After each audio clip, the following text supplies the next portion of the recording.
എല്ലാവർക്കും നമസ്കാരം. ഞാൻ നിങ്ങളുടെ സ്വന്തം ആലിസ് മാത്യു. എല്ലാവർക്കും സുഖമാണോ? എല്ലാവരും സുഖമായിരിക്കുന്നെന്ന് കരുതട്ടെ. കാരണം ഇപ്പോൾ കർക്കിടക മാസമാണ്. ഭയങ്കര മഴയും വെള്ളപ്പൊക്കവും, അപ്പോൾ പനിയും ചുമയും കഫക്കെട്ടും ജലദോഷം മൂക്കൊലിപ്പ് എന്ന് വേണ്ട അസുഖങ്ങളൊക്കെ ആയിട്ട് ഒരുപാട് പേര് ഹോസ്പിറ്റലുകളിൽ നിറഞ്ഞിരിക്കുകയാണെന്ന് കേട്ടിട്ടുണ്ട്. അതുകൊണ്ട് എല്ലാവരും ബി കെയർഫുൾ. അതുപോലെ തന്നെ നിങ്ങൾ കിണറ്റിലെ വെള്ളമാണ് ഉപയോഗിക്കുന്നെങ്കിൽ പോലും അതൊന്ന് തിളപ്പിച്ച് ആറിച്ച് കുടിക്കാനായിട്ട് നോക്കണം കേട്ടോ. കാരണം ഇപ്പം ഈ മഴയെല്ലാം പെയ്ത് വെള്ളമെല്ലാം പൊങ്ങി വന്നപ്പോൾ ഈ വാട്ടർ സോഴ്സസ് എല്ലാം കണ്ടാമിനേറ്റ് ആയിട്ടുണ്ട്. അതുകൊണ്ട് നമ്മൾ രോഗം വരാതിരിക്കാനായിട്ട് കണിശമായിട്ട് നോക്കണം കേട്ടോ. എനിക്കാണെങ്കിൽ ഒരുപാട് കാര്യങ്ങളുടെ വീഡിയോ ചെയ്യാനായിട്ടുണ്ട്, ചെയ്യണമെന്നും പറഞ്ഞിട്ട് ഞാൻ ഇരിക്കുകയാണ്. പക്ഷേ ഈ മഴക്കാലത്ത് ഞാൻ ഈ കാര്യങ്ങളെക്കുറിച്ച് പറഞ്ഞെന്നാൽ അത് വളരെ ഉപകാരപ്രദമാകുമെന്ന് കരുതിയാണ് ഞാനിപ്പോൾ ഈ വീഡിയോ ചെയ്യുന്നത്. ഞാൻ സാധാരണയായിട്ട് ആരോടും പറയാറില്ല എൻ്റെ വീഡിയോസ് എല്ലാം ഷെയർ ചെയ്യണം, അല്ലാതെ നിങ്ങൾ ഷെയർ ചെയ്യുന്നുണ്ട്, അതിന് ഒത്തിരി താങ്ക്സ് കേട്ടോ. എങ്കിൽ ഞാൻ പറയുകയാണ്, ഈ വീഡിയോ കണിശമായിട്ട് കഴിവുള്ളിടത്തോളം ആളുകൾക്കൊന്ന് ഷെയർ ചെയ്യണം. കാരണം നമ്മുടെ ആരോഗ്യം രക്ഷിക്കാൻ വേണ്ടി ഉള്ള ഒരു ചെറിയൊരു വിദ്യയാണ്, നമുക്ക് എല്ലാവർക്കും വീട്ടിൽ ചെയ്യാവുന്ന ഒരു കാര്യമാണ്. അത് ചെയ്താൽ നമ്മൾക്ക് ഒരുപാട് അസുഖങ്ങളിൽ നിന്നും മുക്തി നേടാനായിട്ട് സാധിക്കും. അപ്പോൾ അതെന്താണെന്നറിയാമോ? നമ്മുടെ ENT എങ്ങനെ ക്ലീൻ ആയിട്ട് സൂക്ഷിക്കാം. ENT എന്ന് പറഞ്ഞാൽ എല്ലാവർക്കും അറിയരുതോ? ENT എന്ന് പറയുമ്പോൾ ഇയർ, നോസ് ആൻഡ് ത്രോട്ട് എന്നാണ് പറഞ്ഞത്. ഞാൻ ആ ഈക്ക് ഐസ്, നോസ് ആൻഡ് ത്രോട്ട് എന്ന് മാറ്റി എഴുതിയിരിക്കുകയാണ് കേട്ടോ. അപ്പോൾ ഈ 3 കാര്യങ്ങൾ ഐസ്, നോസ് ആൻഡ് ത്രോട്ട് നമ്മൾ ക്ലീൻ ആയിട്ട് സൂക്ഷിച്ചു കഴിഞ്ഞാൽ നമ്മൾക്ക് ഒരുപാട് രോഗങ്ങളിൽ നിന്ന് മുക്തി നേടാനായിട്ട് സാധിക്കും. അപ്പോൾ അതിൻ്റെ ചെറുതായിട്ടുള്ള ഒരു കാര്യം ഞാൻ പറഞ്ഞു തരാം. ഇത് നാച്ചുറോപ്പതി ട്രീറ്റ്മെൻറ്റിലെ പ്രധാന ഘടകമാണ്. അപ്പം നമുക്ക് ആദ്യമേ കണ്ണിൻ്റെ കാര്യം തന്നെ നോക്കാം. നമ്മുടെ കണ്ണുകളുടെ ഇമ്പോർട്ടൻസ് എന്തുമാത്രമാണെന്ന് ഞാൻ പറയാതെ നിങ്ങൾക്കെല്ലാം അറിയാമല്ലോ. അതുകൊണ്ട് ഞാൻ അതിനെക്കുറിച്ച് പറയുന്നില്ല. എത്ര പേരുണ്ട് കണ്ണിന് പ്രത്യേക അറ്റൻഷൻ കൊടുക്കുന്നവർ ഉണ്ടോ? ശരിയാണ്, കുളിക്കുമ്പോൾ നമ്മൾ തലയിൽ കൂടെ വെള്ളം ഒഴിക്കും, അപ്പോൾ നമ്മൾ കണ്ണടച്ചു പിടിക്കും. മുഖം കഴുകുമ്പോഴും കണ്ണടച്ചു പിടിക്കും ഇല്ലേ? അപ്പോഴത് കണ്ണിന് വേണ്ട ക്ലീനിങ് നടക്കുന്നുണ്ടോ? ഇല്ല. അപ്പോൾ അതുകൊണ്ട് അത് ചെയ്യാനായിട്ട് നല്ലൊരു എളുപ്പവഴി പറയാം. നമ്മൾ വെളിയിലോട്ട് ഇറങ്ങിക്കഴിഞ്ഞാൽ കാറ്റും പൊടിപടലങ്ങളും എല്ലാം ആയിട്ടുള്ളതാണ്. എത്ര പ്രാവശ്യമാണ് നമ്മുടെ കണ്ണിലോട്ട് അടിച്ചു കയറുന്നത് ഇല്ലേ?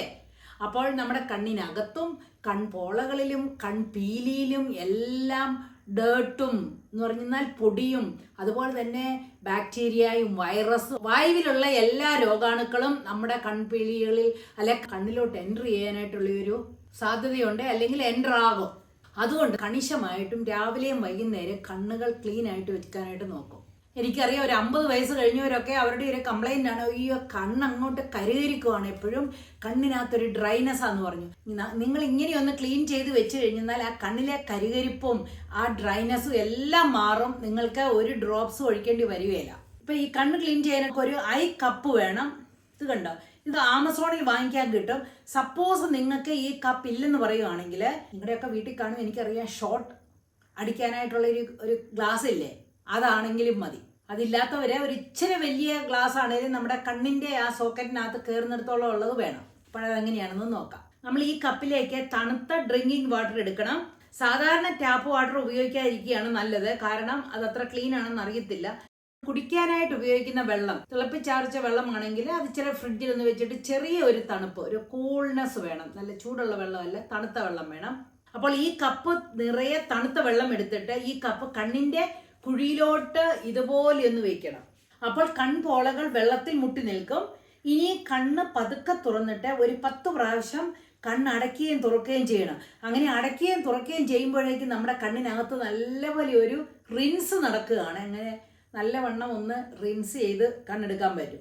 അതിനുശേഷം ആ വെള്ളം കളഞ്ഞിട്ട് നമ്മൾ വീണ്ടും ഫ്രഷ് വാട്ടർ അതുപോലെ എടുക്കണം. കൂളായിട്ടുള്ള വാട്ടർ എടുത്തിട്ട് മറ്റേ കണ്ണിലും വെച്ച് ഇതുപോലെ തന്നെ 10 പ്രാവശ്യം അടയ്ക്കുകയും തുറക്കുകയും ചെയ്യുമ്പോൾ കണ്ണ് ക്ലീൻ ആയി കേട്ടോ.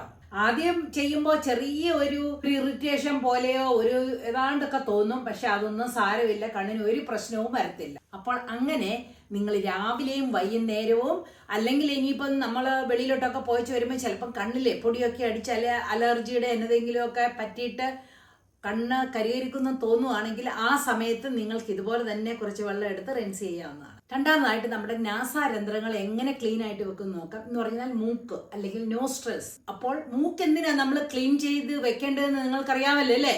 ഇല്ലെങ്കിൽ ഒന്നുകൂടെ പറയാം. കാരണം നമ്മുടെ ജീവൻ നിലനിർത്തണമെങ്കിൽ നമ്മൾ വായു ശ്വസിക്കണം അല്ലേ? അന്തരീക്ഷത്തിലെ വായു നമ്മൾ ശ്വസിക്കണം.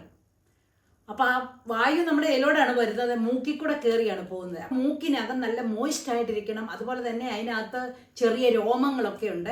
അപ്പൊ ഈ പൊടിയും കാറ്റും അതുപോലെ തന്നെ ബാക്ടീരിയയും വൈറസും അലർജി ഉള്ള പോളനും എല്ലാം വരുമ്പോൾ നമ്മുടെ മൂക്കിനകത്തോട്ടാണ് അടിച്ചു കയറുന്നത്. അപ്പോൾ നമ്മളത് ക്ലീൻ ചെയ്ത് വെച്ചില്ലെങ്കിൽ അതെല്ലാം ഇരുന്ന് കഴിഞ്ഞിട്ട് നമ്മൾ പിന്നെ എയർ ബ്രീത്ത് ചെയ്യുമ്പോൾ അത് ശ്വാസകോശത്തിലോട്ട് പോകും. അങ്ങനെയാണ് നമുക്ക് ന്യൂമോണിയയും കാര്യങ്ങളും ഒക്കെ പിടിക്കുന്നത്. അപ്പോൾ മൂക്ക് വളരെ ശുചിയായിട്ട് തന്നെ വെച്ചിരിക്കേണ്ട ഒരു കാര്യമാണ്. നമ്മൾ ഇടയ്ക്ക് ചീറ്റുകയൊക്കെ ചെയ്യുമായിരിക്കാം, പക്ഷേ അത്രയും കൊണ്ടും സാധിക്കത്തില്ല. അതുകൊണ്ട് നല്ലതായിട്ടൊന്ന് ക്ലീൻ ചെയ്യേണ്ടത് അത്യാവശ്യമാണ്. അങ്ങനെ നമ്മുടെ നോസ്ട്രിൽസ് ഒക്കെ ക്ലീൻ ആയിട്ടിരിക്കാനായിട്ട് രാവിലെയും വൈകുന്നേരവും ചെയ്താലും കുഴപ്പമില്ല. കാരണം നമ്മൾ വെളിയിലോട്ടൊക്കെ പോയിട്ട് വരുമ്പോഴേ നമ്മുടെ മൂക്കും വായ്ക്കകത്തും എല്ലാം ഇതുപോലെ മൈക്രോബ്സും പൊടി എല്ലാം കയറിയിരിക്കും. അപ്പൊ നമുക്ക് നല്ല ഒരു ഓപ്പൺ ആയിട്ടുള്ളൊരു മൂക്കുണ്ടെങ്കിൽ നമ്മുടെ ശ്വാസമൊക്കെ നല്ല ഈസി ആയിട്ട് ലങ്സിലോട്ട് വരും.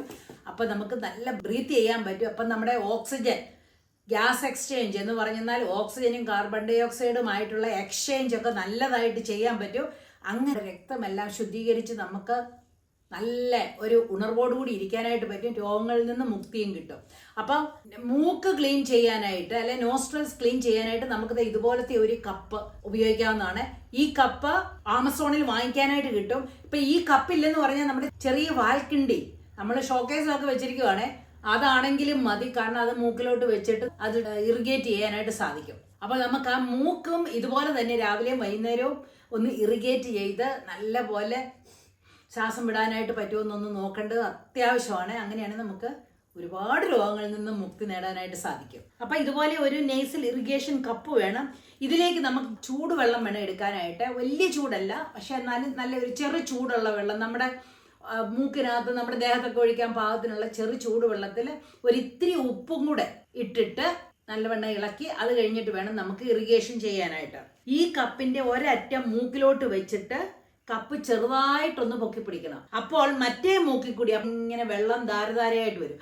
ആദ്യം തുടങ്ങുമ്പോൾ 1-2 ഡ്രോപ്സ് ഒക്കെ ആയിട്ടായിരിക്കും വരുന്നത്. പക്ഷെ പിന്നെ നമ്മൾ നോസ്ട്രൽസ് തുറന്നു കഴിയുമ്പോൾ നല്ല പോലെ അത് ഡ്രന്നിഞ്ഞു പോരും. അതുപോലെ നമ്മളിങ്ങനെ വെക്കുമ്പോഴേ ഇച്ചിരി തണുത്ത വെള്ളമാണെന്ന് പറയുകയാണെങ്കിൽ നമ്മുടെ സൈനസിൽ കൂടെ ഒക്കെ കയറുമ്പോൾ നമുക്ക് തലയ്ക്കകത്തും നെറ്റിക്കകത്തും എല്ലാം ഒരു മിന്നൽ പോലെ നമുക്ക് തോന്നും കേട്ടോ. അത് ആദ്യത്തെ ദിവസം അങ്ങനെ ചെറുതായിട്ട് തോന്നിയാൽ ഒത്തിരി ഒന്നും ചെയ്യണ്ട, ഇച്ചിരി ചെയ്യുക. കാരണം അത് നേസൽ ബ്ലോക്ക് ഉള്ളതുകൊണ്ടാണ് അങ്ങനെ തോന്നുന്നത് കേട്ടോ.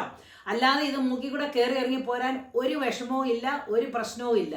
അപ്പൊ നമ്മൾ ഈ ഉപ്പുവെള്ളം ആയതുകൊണ്ട് എന്തോന്നറിയാം ഗുണം, നമ്മുടെ മൂക്കിനകത്ത് ഇച്ചിരി സ്വെല്ലിങ്ങും ഒക്കെ ഉണ്ടെങ്കിൽ ആ ഉപ്പുവെള്ളം അതിനെ കഴിഞ്ഞിട്ട് വലിച്ചെടുത്ത് കഴിയുമ്പോൾ നമ്മുടെ മൂക്കിലെ ആ സ്വെല്ലിങ്ങും വീക്കമോ എന്നാ അതും മാറിക്കിട്ടും. അങ്ങനെ പകുതി വെള്ളം ഈ നോസ്ട്രിലിൽ കൂടെ ഇപ്പൊ റൈറ്റ് നോസ്ട്രിലിൽ കൂടെ വന്നെങ്കിൽ പിന്നെ നമ്മള് ലെഫ്റ്റ് നോസ്ട്രിലോട്ട് സെയിം കാര്യം തന്നെ ചെയ്യണം. അപ്പം ഈ കപ്പ് ഈ മൂക്കി വെച്ചിട്ട് ചെറുതായിട്ടൊന്ന് പൊക്കണം, അന്നേരം മറ്റേ നോസ്ട്രിൽ കൂടി ആ വെള്ളം വരത്തുള്ളൂ. ആ സമയത്ത് നമ്മൾ മൂക്കിൽ കൂടെ ശ്വാസം എടുക്കരുത്, വായിൽ കൂടെ വേണം ശ്വാസം എടുക്കാനായിട്ട്. അപ്പൊ ഇത് കാണുമ്പോൾ ശരിക്കും ഒരു ഫണ്ണാണ് കേട്ടോ, ഇങ്ങനെ മൂക്കിൽ കൂടെ ഇങ്ങനെ വന്നുകൊണ്ടിരിക്കും. അപ്പൊ അത്രേ ഉള്ള കാര്യം. ഇനി മൂന്നാമത്തെ കാര്യം വളരെ ഈസി ആയിട്ടുള്ള ഒരു കാര്യമാണ്, ഗാർഗിൾ ചെയ്യണം ത്രോട്ടിനെ. അപ്പം ഐസായി നോസായി ഇനി ത്രോട്ട്. ഗാർഗിൾ ചെയ്യാൻ എല്ലാവർക്കും അറിയാം. അത് നമുക്ക് തൊണ്ടവേദനയൊക്കെ വരുമ്പോഴാണ് നമ്മൾ സാധാരണ ഉപ്പുവെള്ളം കവക്കൊള്ളുക അല്ലെങ്കിൽ ഗാർഗിൾ ചെയ്യാന്നൊക്കെ പറയൂല്ലേ, സെയിം തന്നെ. പ്രത്യേകിച്ച് ഈ ഗാർഗിൾ ചെയ്യേണ്ടിയ നമ്മൾ മൂക്ക് ക്ലീൻ ചെയ്തതിന് ശേഷം വേണം. കാരണം മൂക്ക് ക്ലീൻ ചെയ്യുന്ന സമയത്ത് നമ്മുടെ മൂക്കിനകത്തൂടെ വെള്ളമൊക്കെ തൊണ്ടയിലേക്ക് ഇറങ്ങാൻ സാധ്യതയുണ്ട്. അപ്പോൾ നമ്മൾ ഗാർഗിൾ ചെയ്യുമ്പോഴും നമ്മുടെ ആ ത്രോട്ട് അങ്ങ് ക്ലിയർ ആക്കും, ഒന്ന് ക്ലീൻ ആക്കി വിടും. അപ്പൊ ഒരു കപ്പിലോട്ട്, ഇതിനകത്ത് പ്രത്യേക കാര്യമൊന്നുമില്ല, ചൂടുവെള്ളം വേണം. ഗാർഗിൾ ചെയ്യാനുള്ള ആ ചൂട്, കുറച്ച് ഉപ്പും പിന്നെ അതുപോലെ ഒരു ഇച്ചിരി ഒരു 4-5 ഡ്രോപ്പ് നാരങ്ങ നീരും കൂടെ ഒന്ന് പിഴിഞ്ഞൊഴിച്ചിട്ട് വേണം ഗാർഗിൾ ചെയ്യാനായിട്ട്. ഒരു 4-5 പ്രാവശ്യം ഗാർഗിൾ എടുത്താൽ മതി. അപ്പം നമ്മുടെ ത്രോട്ട് നല്ല ക്ലിയർ ആയിട്ട് വരും. അങ്ങനെ ഈ 3 കാര്യങ്ങളും ക്ലീൻ ആക്കി വെച്ചിരുന്നാൽ നമ്മൾക്ക് ഒരുപാട് രോഗങ്ങളിൽ നിന്ന് മുക്തി നേടാൻ സാധിക്കും. പ്രത്യേകിച്ച് ഈ തണുപ്പ് കാലത്ത് നമുക്ക് ചുമയും പനിയും ജലദോഷവും ഒന്നും വരാതിരിക്കാനായിട്ട് സാധിക്കുന്നതായിരിക്കും കേട്ടോ. അതുപോലെ തന്നെ ആ കൂട്ടത്തിൽ തന്നെ നിങ്ങൾ ധാരാളം വെള്ളം കുടിക്കണം, അതുപോലെ തന്നെ നല്ല ഭക്ഷണവും കഴിക്കണം, അസുഖങ്ങളൊന്നും വരാതിരിക്കാനായിട്ട്. അപ്പോൾ ഓക്കെ അല്ലേ?